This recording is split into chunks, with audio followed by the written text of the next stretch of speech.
అందరికీ నమస్కారం.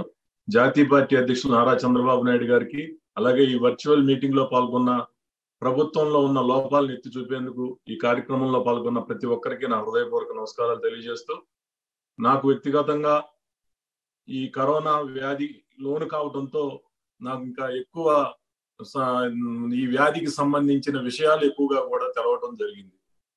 గత నెల ఈ నెలలోనే 3వ తేదీ కొద్ది లక్షణాలు నాకు బయటపడితే 4వ తేదీ సమన్వయ కమిటీ సమావేశం ఉదయం 9 గంటలకి ప్రారంభం కావాల్సి ఉండగా చలి, జ్వరం, ఒళ్ళు నొప్పులతోటి లక్షణాలు ఉంటే వెంటనే నేను వెళ్ళి ఆ సమన్వయ కమిటీ మీటింగ్ కూడా క్యాన్సిల్ చేసి టెస్ట్కి వెళ్తే ఆ తర్వాత రోజు కరోనా పాజిటివ్ అని చెప్పడం జరిగింది.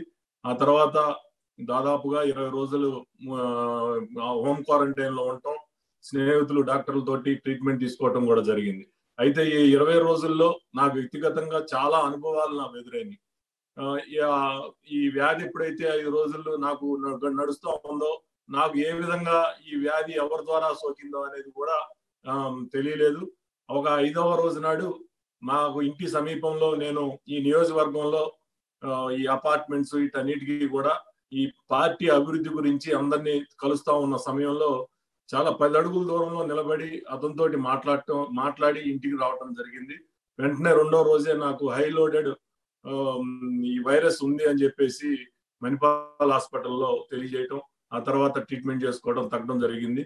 ఎవరికైతే నేను కలిశానో ఆ వ్యక్తికి మళ్ళీ నేను నాకు వచ్చిన 5వ రోజుకి నేను అప్పుడే అనుమానం వ్యక్తం చేశాను, నీకు కొంచెం వ్యాధి సోకినట్టుంది, చెక్ చేయించుకోపోయారంటే ఈ నెలలో రిటైర్డ్ అయిపోయే మండల పరిషత్ హెడ్ మాస్టర్ అయితే ఆయన నిర్లక్ష్యం చేయటం, అతను వెంటనే మళ్ళీ 2 రోజులకి 4వ రోజు నాకు వచ్చిన 4వ రోజు అతను నాకు సమాచారాన్ని అందిస్తే వెంటనే మన ఆలపాటి రాజా గారితో మాట్లాడి ఎన్ఆర్ఐ హాస్పిటల్లో పెడితే నెక్స్ట్ డేనే అతను చనిపోవడం జరిగింది.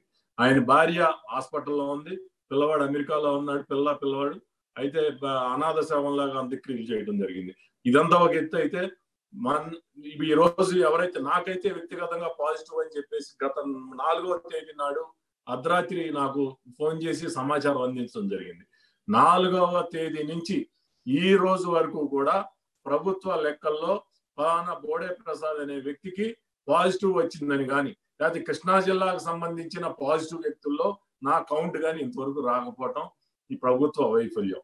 అదే కాదు, మా ఇంట్లో దాదాపుగా 6 వ్యక్తులం మేము కరోనాకి బారిన పడటం జరిగింది.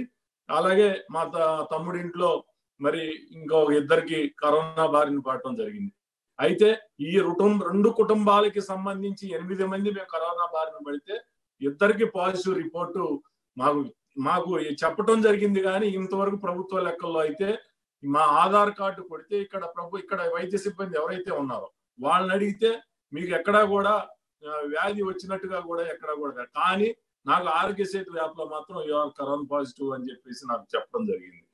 ఇవన్నీ కూడా లోపాలు. ఇదే ఒక ఎత్తు అయితే, ఈరోజు పాజిటివ్ వచ్చిన వ్యక్తులు ట్రీట్మెంట్ చేసుకోవటానికి గవర్నమెంట్ హాస్పిటల్కి వెళ్తే కనీసం ఈరోజు ఒక ప్రైవేట్ హాస్పిటల్లో టెస్ట్ చేయించుకుంటే పాజిటివ్ అని అది ప్రభుత్వ లెక్కల్లోకి వెళ్ళేదే.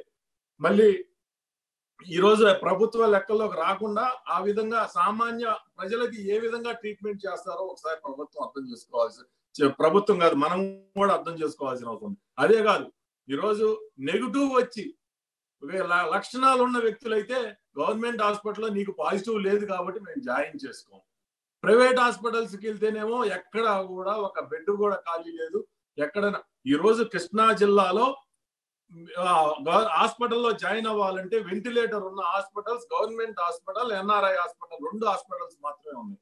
ఎన్ఆర్ఐ హాస్పిటల్లో విపరీతమైన పేషెంట్లు ఉండి అక్కడ సామాన్య పేద ప్రజలు ఎవరికైనా వ్యాధిని బారిన పడి అక్కడికి వెళ్తే వ్యాధి అక్కడ వైద్యం చేసే పరిస్థితుల్లో ఇదంతా ఒక ఎత్తు అయితే, సామాన్య రోగులు ఇతర వ్యాధులు ఏదైనా వచ్చి ఇతర హాస్పిటల్స్కి వెళ్ళాలి అంటే నీకు కరోనా టెస్ట్ చేయించుకొస్తే ఆ వ్యాధికి మేము వైద్యం చేస్తామని చెప్తా ఉన్నారు.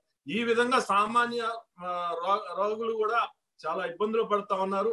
ఇవన్నీ ఈ రోజున చాలా మంది నా బంధువు ఒక ఆయన తెనాలి నుంచి హాస్పిటల్లో చెక్ చేస్తేనే నెగిటివ్ వచ్చింది. సిటీ స్కాన్ చెస్ట్ తీస్తేనేమో విపరీతంగా 60-70% లంగ్స్ డ్యామేజ్ అయితే ఇక్కడ ప్రైవేట్ హాస్పిటల్లో పెడితే వారానికి చనిపోవడం జరిగింది. నెగిటివ్ గా వచ్చిన వ్యక్తి ఏ విధంగా చనిపోయాడు. అలాగే మా పెనంలూరు నియోజకవర్గంలో ఒక గ్రామ పార్టీ అధ్యక్షుడు 4 రోజులు నిర్లక్ష్యం చేసి అతను హాస్పిటల్ దగ్గరికి వెళ్ళి టెస్ట్ చేయించుకుంటే అతనికి సిటీ స్కాన్ లో ఈ వ్యాధి లక్షణాలు ఉన్నాయని అతనికి తెలిసే లోపే రక్తం గడ్డగట్టే లక్షణాలు ఈ వ్యాధిలో ఉండటంతో హార్ట్ అటాక్ తోటి అతను చనిపోవడం జరిగింది. ఇవన్నీ కూడా ప్రభుత్వ లెక్కల్లోకి రాని మరణాలు. ఈ విధంగా నిన్న ఒక కుటుంబంలో భీమవరం నుంచి మా పక్కనే నివాసం ఉండే ఒక 5గురికి పాజిటివ్ వస్తే టెస్ట్ లేదు.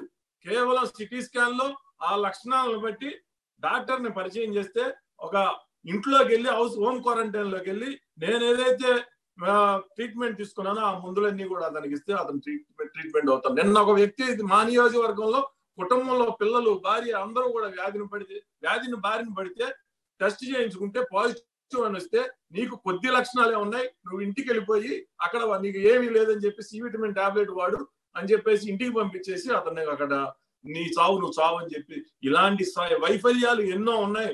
ఈ రోజు మనం అందరం కూడా వీటిని ఎత్తి చూపి ప్రజలు ఈ రోజున ఇంకా రాబోయే రోజుల్లో ఇంకా విపరీతంగా ఈ వ్యాప్తి చెందే అవకాశాలు ఉన్నాయి. కాబట్టి మనం అందరం కూడా కలిసికట్టుగా దీని మీద ప్రభుత్వం ఈ రోజున అవినీతి పైన దృష్టి పెట్టింది. అవినీతి ఏ విధంగా ప్రభుత్వంలోకి మనం ఈ ఏదైతే వెల్ఫేర్ చేస్తా ఉన్నారో దాని నుంచి ఏ విధంగా అవినీతి చేసుకోవాలనే దాని మీద దృష్టి పెట్టిందే కానీ ఈ రోజు ప్రజల సమస్యల పైన మాత్రం దృష్టి పెట్టకుండా ఈ రోజు ఘోర వైఫల్యం చెందింది.